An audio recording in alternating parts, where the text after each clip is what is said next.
শামীম ওসমান আসেন, মাঠ খালি, ফুটবল আছে, আমাদের 11 জন আছে, আসেন একটু খেলি। ওই শামীম,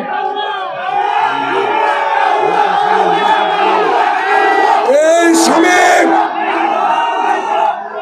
এই কাউয়া কাদে, হাসান মামুন, ওই ব্যাটকায় ব্যাটকায় কথা কয় ইনু সাহেব কোথায়? জেলখানা কোথায়?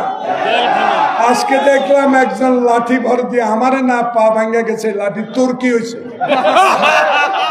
এটা দেখা।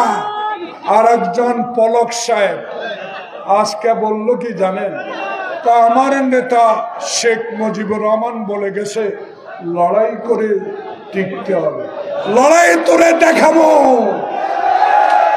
শামীম ওসমান তুই কোথায়? আয় একটু খেলি। কাউয়া কাদের তোর পেটে টল পেটে ব্যথা, আয় তোর ব্যথার ইনজেকশন আমাদের কাছে আছে, তোর ব্যথার ইনজেকশন আমাদের কাছে আছে। এ ভাইয়েরা বুকে হাত দিয়ে বলতে পারবো, বাংলাদেশে এমন একটি রাজনৈতিক কর্মী দলের সদস্য আমরা, 16 বছর জেল খেটেছেন, একটা বিএনপির নেতা কর্মী আওয়ামী লীগে যোগ দেয়। তবে জাকারিয়া সুমন,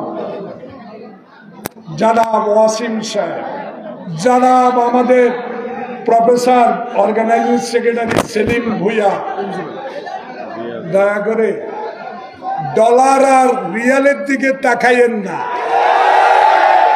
এখন নতুন নতুন রসগোল্লা কিনে উপজেলায় যাইব, তাকাইয়েন না। যারা খাঁটি, যারা জেলে গিয়েছে, যারা হাঁটুপানিতে দাঁড়িয়েছিল, যারা কবরস্থানে ঘুমিয়েছে, তাদেরকে মূল্যায়ন করতে হবে। এমপি হন, এমপি আল্লাহ দিব। এমপি কপালে থাকতে লেখা দেখবো অনেক নেতা, এখানে আমার বন্ধুরা আছেন, কতজনের নাম করি। আর এমপি কপালে লেখা থাকলে আল্লাহ রসুল লেখা বলেছে। কিন্তু যদি কর্মীদের মূল্যায়ন না করে খালি কেউ কেউ ডলার আর রিয়ালের জোরে নমিনেশন পান, এটা কল্পনা করিয়েন না। এটার নাম তারেক রহমান, এটার নাম তারেক রহমান।